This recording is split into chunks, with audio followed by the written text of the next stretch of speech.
बिस्मिल्लाहिर्रहमानिर्रहीम, अस्सलाम वालेकुम। Welcome to my channel books and talks with Noor. आज हम शुरू करने जा रहे हैं future continuous tense.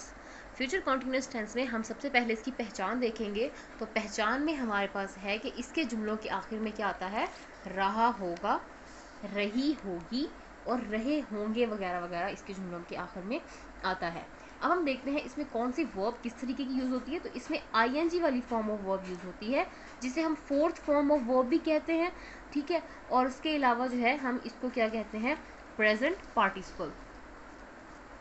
Present participle, ये वाली फॉर्म ऑफ वर्ब भी हमारे पास इसमें यूज़ होती है। और इसके बाद हम लोग क्या करते हैं, विल और शैल के साथ बी का इस्तेमाल करते हैं, ठीक है।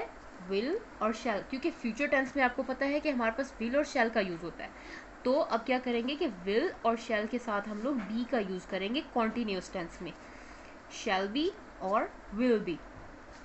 जैसे कि he will be working, they will be going, they will be going, etcetera etcetera. इस तरह की जो एग्जाम्पल्स होती हैं, इस तरह के जो भी सेंटेंसेस होते हैं वो हमारे पास किस में आ जाते हैं, फ्यूचर कॉन्टीन्यूस टेंस में, विल और फिर बी, ठीक है।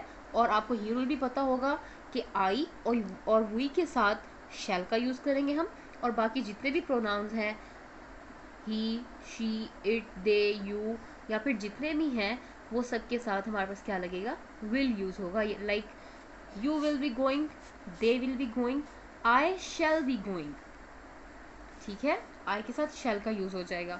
अब हम देखते हैं कि नेगेटिव सेंटेंसेस इसके कैसे बनते हैं। तो for negative sentences will be और शैल बी के बाद नॉट का यूज़ होता है। बाकी पूरे का पूरा सेंटेंस हमारे पास वैसे का वैसे ही रहता है, और सिर्फ क्या होता है कि विल बी और शैल बी के बाद हम नॉट का इस्तेमाल करते हैं। For example, he will not be teaching, I shall not be, I shall not be talking,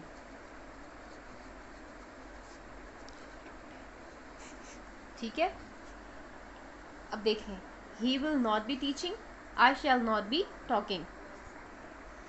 तो इनकी उर्दू क्या बन जाएगी, he will not be teaching, वो पढ़ा नहीं रहा होगा, आई शैल नॉट बी टॉकिंग, मैं बात नहीं कर रही होंगी, ठीक है।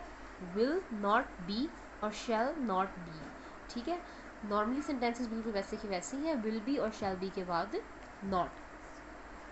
तो ये थे हमारे नेगेटिव सेंटेंसेस के विल और शैल के बाद नॉट, और उसके बाद हम लोग बी, और उसके बाद हमारे पास फोर्थ फॉर्म ऑफ वर्ब जिसे हम प्रेजेंट पार्टिसिपल भी कहते हैं। अब हम देखते हैं कि फ्यूचर कॉन्टिन्यूस टेंस के इंट्रोगेटिव सेंटेंसेस कैसे बनेंगे। तो वेरी सिंपल, विल और शैल के बाद जो है उसको हम शुरू में ले जाएंगे जुमले में। उसके बाद हम लोग प्रोनाउन, मतलब I, we, you, they, he, she या फिर इट, और फिर उसके बाद हम लोग बी का इस्तेमाल करेंगे। और जो नेगेटिव इंट्रोगेटिव होते हैं उनमें क्या होगा, नॉट बी और लाइक विल नॉट बी और शैल नॉट बी, और एंड पे क्वेश्चन मार्क। क्या बनेगा इसका, विल दे बी वर्किंग, और इसका नेगेटिव इंट्रोगेटिव क्या बनेगा, will they not be working. Negative और इंट्रोगेटिव, देखिए ये नेगेटिव भी है क्योंकि इसमें नॉट का यूज़ हुआ है, और क्योंकि हम लोग इसमें सवाल कर रहे हैं तो इसीलिए क्या है, इंट्रोगेटिव भी है। तो यहाँ तक थे हमारा फ्यूचर कॉन्टीन्यूस टेंस। अगर आपको इसमें कोई भी मसला हो, कोई भी परेशानी हो या कोई भी चीज़ समझ ना आई हो तो हमें कमेंट बॉक्स में ज़रूर बताइएगा, हम उस पर ज़रूर काम करेंगे। अल्लाह हाफिज़।